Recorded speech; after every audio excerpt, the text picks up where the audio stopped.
네, 안녕하세요. 최석호 변호사입니다.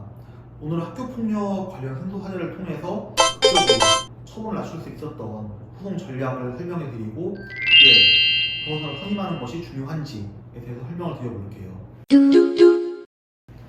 저를 찾았던 의뢰인은 중1 학생으로 학교폭력 가해자로 신고된 상태에서 부모님과 함께 저희 사무실을 방문해 주었습니다. 학교폭력으로 신고된 이유를 들어보니까 학교에서 다른 학생과 싸움을 하다가 상처를 입혔다는 것이 이유라고 들었습니다.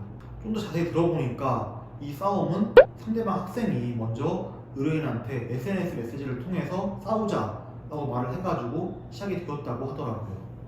근데 의뢰인도 정말 어린 학생이 아니라 중1쯤 되다 보니까 상대방 학생이 싸움을 건다고 해가지고 그냥 무조건 싸우겠다라고 생각을 한 건 아닌데, 상대방 학생이 먼저 싸움을 걸었다라는 소문이 학교에 이미 퍼져 있어가지고 이후에는 싸움을 피할 수 없는 상황이 되어버렸다고 합니다.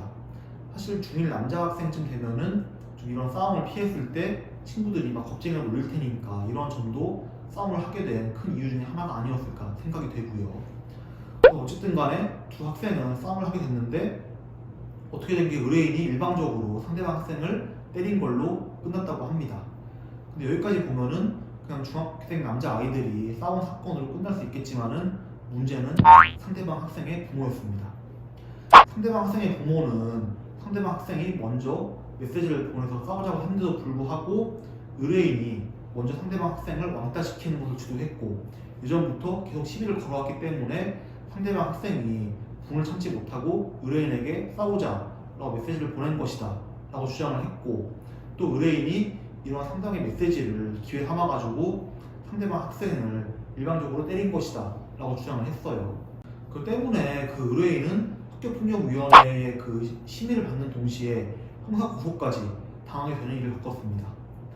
상대방 측 부모는 아까 말씀드린 것과 같은 태도를 보였기 때문에 형사고소를 진행하는 과정에서 합의 요청도 무시하고 경찰이나 법원 등 수사기관에 의뢰인이 상대방 학생을 왕따시키면서 싸움을 유도했기 때문에 엄벌에 처해달라 라는 탄원서를 수시로 제출했다고 합니다. 이렇게 이 사안을 보면은 잘못하면은 문제가 더 커질 수도 있는 사안이라고 좀 보여졌죠.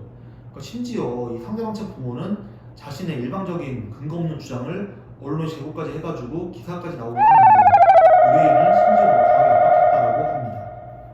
이에 저희 측에서는 상대방 측의 주장이나 탄원서가 근거가 없는 주장에 불과하고 의뢰인은 평범한 학생이다 라는 점을 부각시켜가지고 이 사건을 단순한 아이들 간의 싸움으로 보이게 만들 수 있게 소송 전략을 세웠습니다.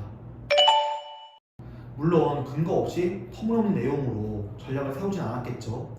우선 의뢰인이 학교에서 우수한 성적을 거두고 있었고 학생회 활동을 하는 등 모범적인 학생이라는 점을 재판부에 어필을 했고요. 또 사건이 진행되는 중에도 의뢰인이 모험상을 수상하고 이러한 점도 주장을 해가지고 기존에 문제를 일으키고 다니는 학생이 아니었고 왕따를 시킬 만한 학생이 아니었다라는 점을 강조를 했습니다. 또한 소년 사건을 진행할 때에는 법원에서 재판 전에 학생 본인의 그 심성을 확인하기 위해서 수상 명령을 내리거든요. 이렇게 해당 수업의 강사들이 학생을 평가하는 결과가 재판에 매우 중요하기 때문에 이제 이러한 점을 학생 본인 그리고 학생 부모님에게 강조를 해가지고 그 학생 본인이 해당 수업을 열심히 들을 수 있게 강하게 조언을 하기도 했습니다. 그 결과 저희 의뢰인 어떻게 되었을까요? 심리기일 당일날 판사님은 학생 본인에게 이렇게 말했습니다.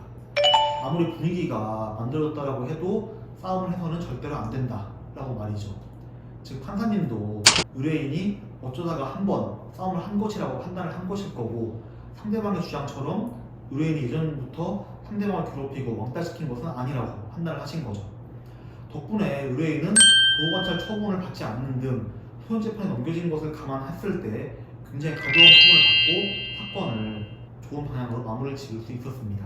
근데 만약에 여기서 의뢰인이 상대방 측에 막 카운터를 낸다거나 뭐 언론 보도를 한다던가 이런 행동을 지나치게 의식을 해가지고 자포자기식으로 학교 생활을 했다라고 하면은 아까 말씀드린 좋은 결과는 얻을 수 없었겠죠. 이처럼 소년 재판을 진행함에 있어서는 앞으로의 행동 방향을 어떻게 잡을지, 그리고 법원에 제출하기 위해서 어떤 자료를 모을 것인지, 그리고 법원에서 요구하는 교육 이수를 어떻게 할 것인지, 이런 걸 결정하는 것이 매우 중요하고, 그러기 위해서는 이제 상황을 잘 알고 대응할 수 있는 전문적인 변호사를 선임하는 것이 처분 수위를 결정하는데 매우 중요하다라고 생각이 됩니다.